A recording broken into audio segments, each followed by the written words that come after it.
In our next segment, I want us to dive into the new federal budget and what it lays out on housing affordability in particular.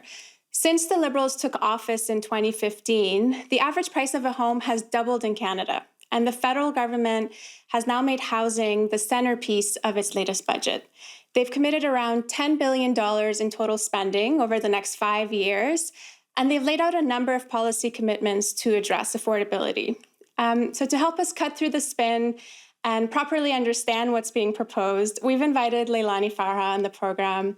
She is the global director and founder of the Shift Housing Initiative and the former UN Special Rapporteur on Adequate Housing. Welcome to the show, Leilani. It's so great you could join us. Thanks so much. I'm really happy to be here. Yeah.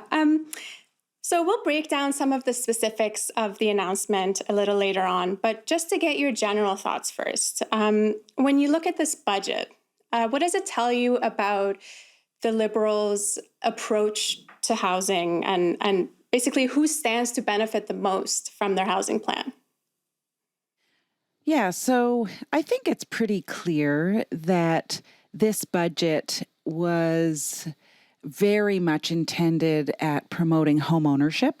I think there's a lot in there to promote new housing supply, and with the supply has to come people to buy it. So there's sort of a propping up of home ownership in that way, creating new supply and supporting buyers so that they can actually purchase. What we see less, in my opinion, is any focus on the folks who are actually most in need in this country, in housing need. So, of course, homeless people who are obviously the most in need because they don't have homes, and people living in low income, minimum wage earners, those who are really struggling to pay the rent. There was very little, almost next to nothing for those two groups. Yeah, and as you say, there's a lot of attention in this budget that's being paid to buyers and specifically first-time home buyers. There's tax-free savings, incentives, and so on. But to become a homeowner in Canada, it's becoming increasingly more difficult, right? And there's a graph I want to throw up on the screen that I think really demonstrates this. So this is courtesy of Better Dwelling. And what it's doing is it's comparing the gap between real estate prices and average incomes in G7 countries. Oh, yeah. Yes. You know this one. I'm familiar with this. Yes, and so absolutely. For our audience at home, Canada, and those listening who can't see the graphic, Canada here is by far the outlier. It's that red line outpacing all the other countries. So we've had the most increase in the last 15 plus years in the gap between house prices and average disposable income, meaning that, to state the obvious, relative to income, housing in Canada is becoming more and more expensive. And there are endless other indicators every day that buying real estate is becoming much harder for Canadians. And just last week, for example, there was a poll that showed that 9 out of 10 people in Canada feel, quote unquote, locked out of the housing market, and they worry they'll never own.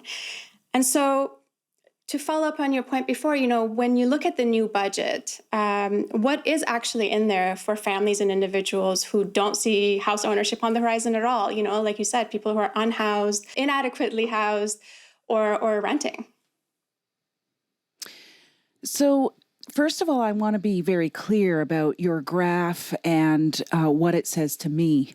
It's not just that housing has become increasingly unaffordable for many, many people in Canada, but there is a complete disconnect between the cost of housing and what people can afford in Canada.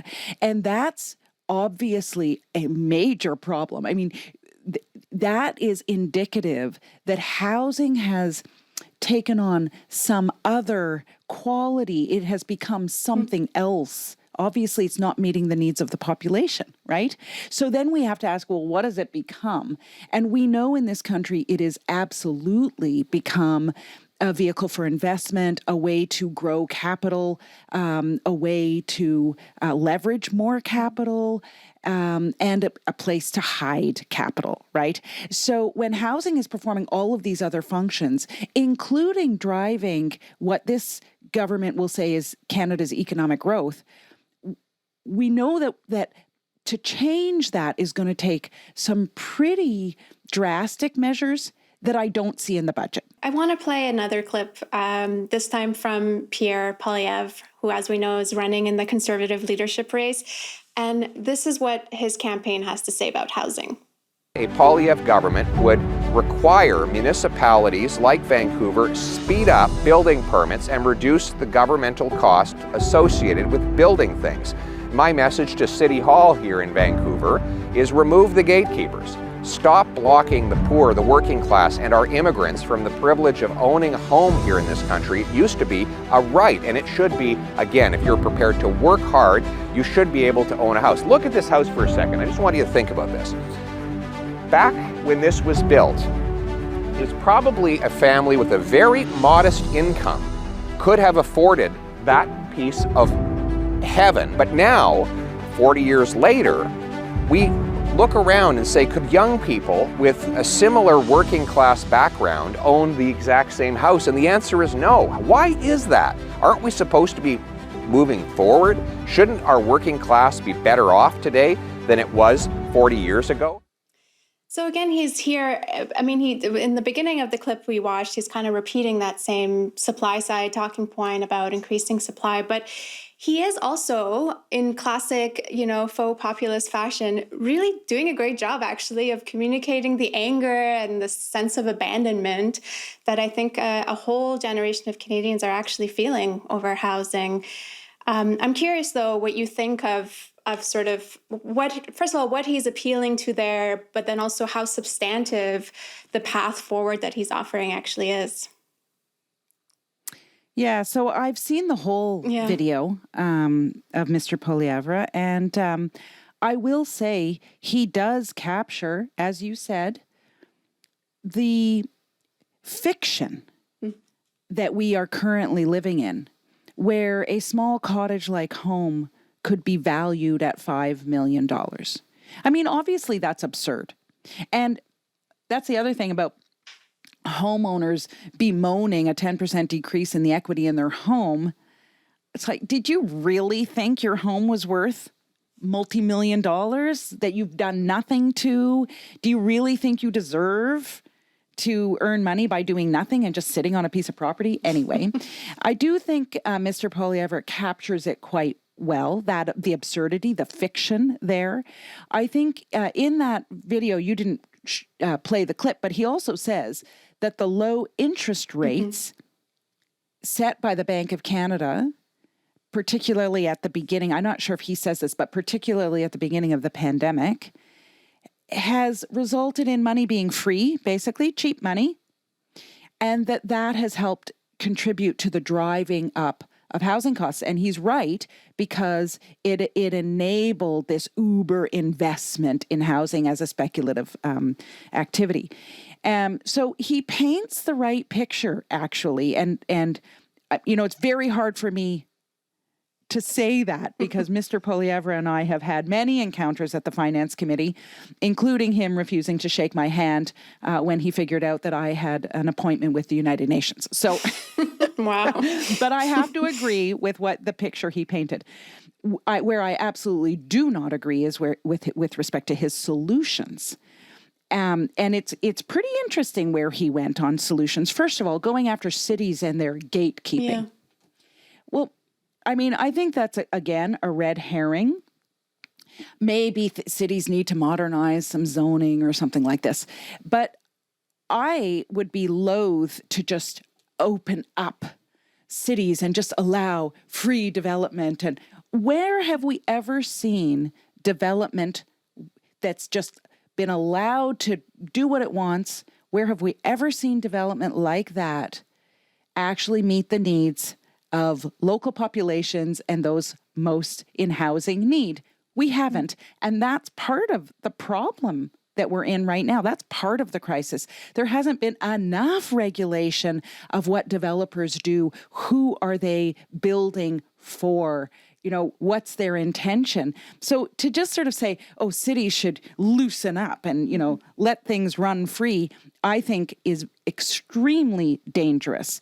And it just feeds into this neoliberal idea that, if we just let things be, the market will take care of itself. Yeah. The market is not taking care of anybody right now, except investors and the people who are already wealthy. So that's one. Two, he does go down the supply road. And I think I've addressed that in our conversation. But then just to reiterate, Canada does not necessarily have a supply problem. We have a lack of supply that is deeply affordable, social, and affordable for those who are struggling. So I'm very tired, I have to admit, of these supply calls. You mentioned earlier this the way that we treat housing and the buying of housing as an asset, as a commodity, and how wrapped up that is in the way we approach housing in this country. And you've spent a lot of time talking and thinking about the right to housing. And I wondered if you could talk just briefly about what, in your mind, a more progressive approach to housing policy could actually look like. I think that governments need to get their heads around the fact that Canada has signed and ratified international law that recognizes that housing is a human right. And that is very different than treating housing as a commodity or a financial instrument or tool. And that it actually means something to do housing as a human right. It's a way of governing. And in fact, Budget 2022 or any budget could have been based in a human rights framework. And that would have changed entirely what got rolled out. The difference of that a human rights framework makes is who it puts at the center of policy making. And it puts vulnerable populations and marginalized communities and individuals and households at the center.